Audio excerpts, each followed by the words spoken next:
Alright. What am I gonna react to?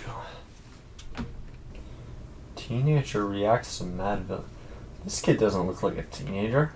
What's up, music fans? My name's Jackson, and today I'm going to be reacting to Mad Villainy by MF Doom and Madlib. Your mind the toaster if she signed the poster. A whole host of roller coaster ride handles. Who shot you? Who got you? No spots to vandal. Do not stand still. Boast your skills close below krills. Toast for polils. Post no bills. Coast to coast. Choose.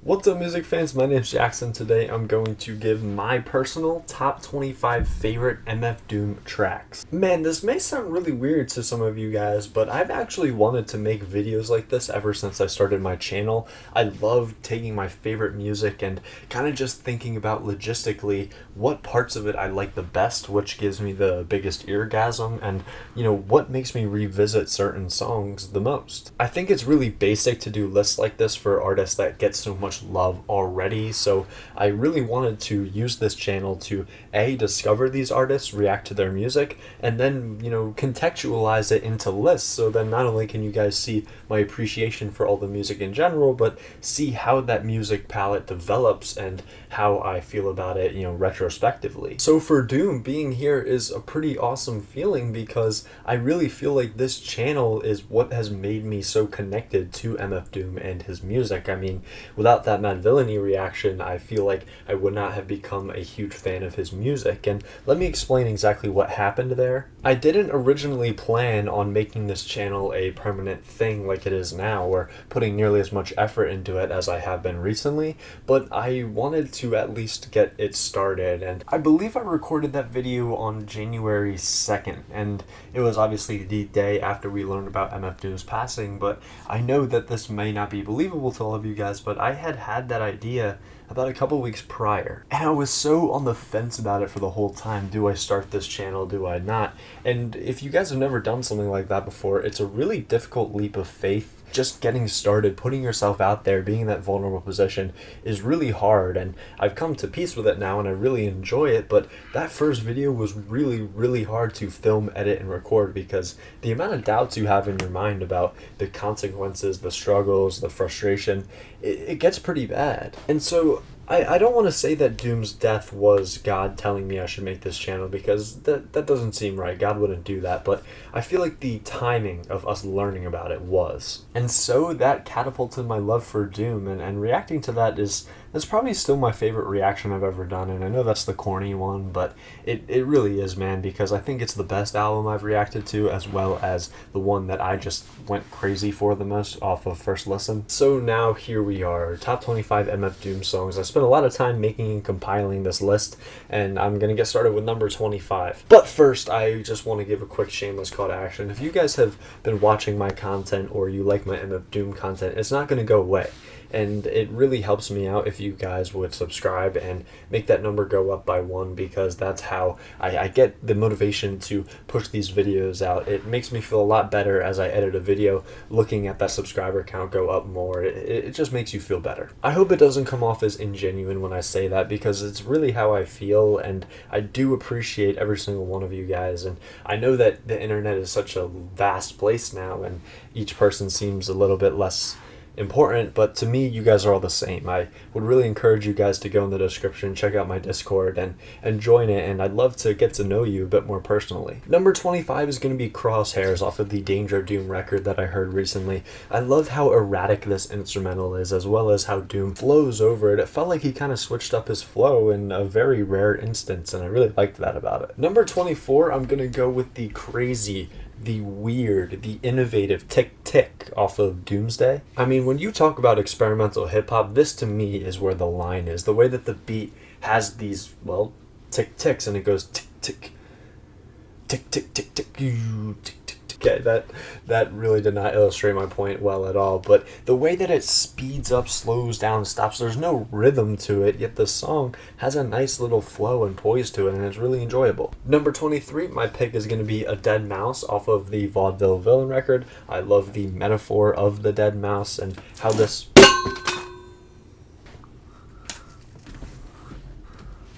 track really just feels like Victor Vaughn creeping through an alleyway trying not to get caught by the cops or something. It's super creepy in a really good way. Track 22, I'm going to go off One Beer off Food, and I always crack up at my personal reaction to this. Cue the clip. Experience a lot better.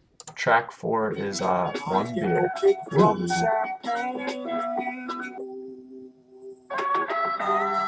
There's only one beer left. Rappers screaming all in our ears like we're deaf. Tempt me, do a number on the label. Beat up all the MCs. I ain't horse it, you leave it on your knee. Looser than a pair of Adidas. I hope you pick. Doom came to do the thing again. I like no matter this. who we playing. It's just such a weird sample, and only MF Doom would put this in a track and make it good. Number 21, I'm going to go with the really fast-paced, the super crazy A Modern Day Mugging from Vaudeville Villain, and this is another track that's just a rush. It feels like a 30-second song, and then you look back and it's been a couple minutes, because it feels like you're watching a movie clip. Track 20, I have Con Queso, which I picked this song because it's just super, super dark compared to a lot of the cartoony beats and sounds on Food, and I really felt like Doom foreshadowed what he was going to bring to us on albums like Born Like This on this song. It really felt like he was out for blood, which is just, again, so different from what you normally hear from him. I love the like mischievous sounding beat, and it goes so crazy, and it just doesn't ever let up, and it feels like this song was taken in one take, yet there's no possible way it could have, because Doom, it's just not possible to have that kind of breath control. Number 19, I have Gazillionaire, which is just an insane beat by Jay Dilla, man. I'm definitely going to go listen to more Jay Dilla stuff in the future just because of this song. When it first drops, it feels like a bombshell just went off. Number 18, we're going to go back to Operation Doomsday for Rhymes Like Dimes, which is one of my favorite little refrains in all of hip-hop. I sell rhymes like dimes. It's just oddly smooth when you look at Doom's work as a whole, because it just doesn't fit with a lot of his other music because of how silky it is, and I've always loved that for that reason. Number 17, our first Madvillainy song that's coming into the mix, I'm going to pick America's Most Blunted. One of the very few yet potent appearances of Quasimodo on Madvillainy. I love how Doom's really dark, gritty, slimy voice works in tandem with Quasimodo's really high voice. Madlib's use of just weird, awkward guitar riffs are so crazy, and I love how he uses multiple layers of one on this song and makes this kind of just rough beat that just goes so crazy though. And don't get me started on Doom's rhyme scheme in the first verse. I think this is a great example of the fact that Doom proves you don't need to have, really important subject matter to write great lines. I mean, this song is about how weed isn't that bad for you. Number 16, I have Benzie Box. I've been obsessed with this song lately. I love the and the really kind of like demon-ish sounding hook with its names Doom. It's just so cartoonish. It's exactly what you'd expect from MF Doom, yet there's something different about this one that makes it so exquisite. Number 15, probably the most organic and intimate song on this list. I'm going to pick Can I Watch / Let Me Watch. Victor and Nikki go back and forth discussing their relationship, and they tell this story that comes to its head when Victor calls her a hoe, and then she blows up on him, and I love how he has this sense of humor at the end of the song, and he's kind of in denial about their relationship ending. Her saying she'd rather masturbate than mess with Vic Vaughn, and then him in the background saying, "Let me watch."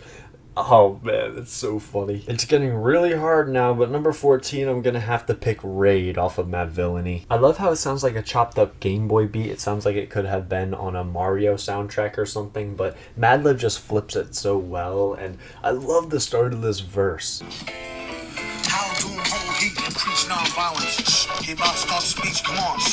Number 13, you guys were very upset with the low placement in my Madvillainy song ranking, and you're going to be even more upset with me now, but I'm gonna go with All Caps. I know, how is this not top 10? It's Doom's best song.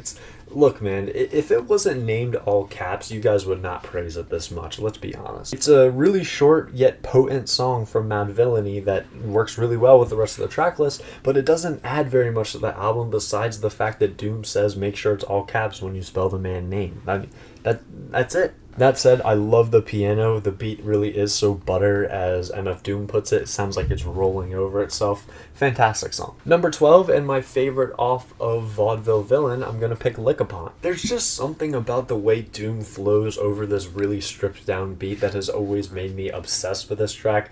I love his wordplay. I love how quotable it is. And of course, one of my favorite MF Doom lines of all time comes from this song. There's four sides to every story. If these walls could talk, they'd probably still ignore me. Number 11, and again, this top 10, but this one too, it's just so hard to rank them. Rhinestone Cowboy. There's just this oddly vintage sound to this instrumental. The siren is kind of just muffled and slightly faded, but not too much, to the point where it just kind of sounds on the side of your ear. And it was always so cool to me how Doom drops this incredible verse at the start, and then when the people are applauding him, they're like, yes, great job. He's like, no, that wasn't good enough. And then he comes even harder in the second verse. Number 10, bring in the animation. I'm gonna go with one of the best songs off of Food, Vomit Spit. This is another instrumental that just sounds really vintage and classic to me. I can't put my finger on it exactly, but the way Doom rhymes over this is awesome. He has the same flow that he uses in every song, and it kind of gets redundant to rank his tracks because it almost feels like as if you're ranking the instrumentals rather than the actual songs, because Doom's delivery never really changes, but it always sounds so good, and that's just, it's such a paradox. Number 9, easily the most short yet sweet track in Doom's career, I'm gonna pick Curls. Doom has to get a record here for how many ways he's able to rhyme the syllable that goes with curls, and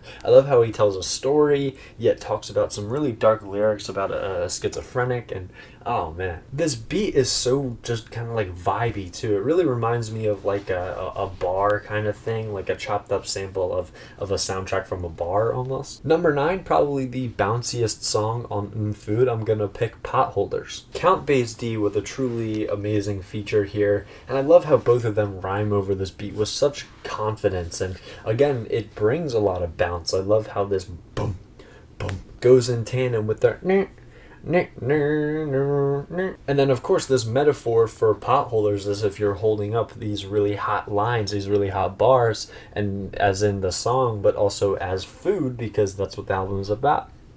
Number 7, Beef Rap, the intro to Food. I think this is probably Doom's most sinister sounding song that he rapped over, at least, and his wordplay reaches an absolute god level here, even just the first few lines. The way Doom innovated a concept album by having these simultaneous themes run throughout the track list, where half of it is being, a metaphor for food, but half of it is talking about real life, yet through food, or at least a metaphor of real life through food in a way. Number 6, I'm going to pick the classic, the iconic accordion. This song would easily be number 1 if it was a bit longer or if it had a really great hook. It just doesn't do enough for me to classify it being above the other songs here, but obviously what it does bring to the table is, just so incredible. I don't think I can say anything that hasn't been said about this track already, so let's move on to number 5, which is going to be Fancy Clown. This is probably one of the best sample flips of all time in my opinion. It's such an obscure sample, yet it's manipulated so well, and I love how Madlib takes the and makes it part of the beat, because when you go and you listen to the entire sample that is on that song, That's Not How You Make Love, it's only used in the very start, and you kind of just listen to the whole thing wishing it was there the entire time, and Madlib really fills that void for you, so great job Madlib. Number 4, I'm going to pick the song that I had the probably most intense reaction to ever, and that's going to be Figaro. I remember sitting there for minutes, like 5 or 10 after listening to the song, just trying to grasp what I had just heard. The beat is so slimy and gritty, and Doom's wordplay is just so smooth. The fact that he rhymes every single syllable at parts of the song, line for line, just blows my mind. You can't rap like this guy. Number 3, a song that is just really emphatic in a way that Doom could never recreate. I'm gonna pick That's That off of Born Like This. I think he used a really similar flow to Figaro here, which is probably why I liked it so much, but even just at the start of the song, he's rhyming this syllable over and over again, and he's not even doing full lines. He's just doing like a 3-syllable rhyme scheme and doing it over and over and over again, and it sounds so amazing. Already woke, spared a joke, barely spoke, barely smoked, stared at folks when properly provoked, mirror broke. Here, share a strawberry morning, gone in a more important spawning, torn in, poor men, sworn in. You guys don't want to hear me do that. Let's go with number 2, Rap Snitch Knishes off Food. One of the greatest guitar riffs in a hip-hop song of all time, I think second to Gorgeous by Kanye West, and Doom and Mr. Fantastic. Who is Mr. Fantastic? We don't know. They both dominate this song. I think one reason that I and everybody else likes it so much is the enigmatic nature of it, and the fact that Mr. Fantastic is this mysterious guy, and he's so talented, but we'll never know who he is. He comes through with easily one of the slickest hooks of all time, and even his verse is done really well. He has such confidence for somebody with no discography or reputation of their own. And it was really hard to put this one at number 2 and not number 1, but I can't deny Doomsday off of Operation Doomsday the number 1 spot. It just has to be it. When you talk about a classic sounding song, this is probably the first one that comes to mind, and it's mostly due to the Pebbles the Invisible Girl's vocals. Again, it just has that classic soulful vibe to it, and it just gets stuck in your head, and you find yourself, you know, like singing it to yourself, and people look at you like a weirdo, like, what are you singing? And I'm like, if you knew, you'd be singing it too. Doom brings this classic flow that we would get to know so well throughout his career. It's about his brother, just very heartbreaking. And the hook has become so iconic, and it's for a reason. The DJ sounds are so influential. You see them used so often now. Doom's wordplay, his flow, his hunger. It really just sounds different from anything he did for the rest of his career. And I think that's a blessing and a curse, because we can enjoy this song so much because of it. But it would have been nice to have a couple other songs a bit like this. But there you have it. That's going to be my top 25 MF Doom songs. I guess I'm not quite done with Doom. There's a couple more albums that I haven't listened to, so let me know which ones are the better ones that you haven't seen on my channel. Maybe I'll do an updated version of this list in the future. But man, my analysis has truly been long-winded today. I don't know about being beautiful though. For you guys that are still watching this late in the video, I appreciate you so much, really. It's you guys that keep me going doing this content, and what makes this fun. I'm going to keep talking about music. I'm going to keep talking about Doom. So that said, let me know what kind of content you want to see from me. Would you rather just to stick with the reactions, or do you like these kind of videos? Either way, I'm talking about music. I'm enjoying myself. I want you guys to enjoy it too. Thanks so much for joining me. I sincerely hope you join me next time. Yeah, happy listening. His name's Doom. Na, na, na, na, na, na, na.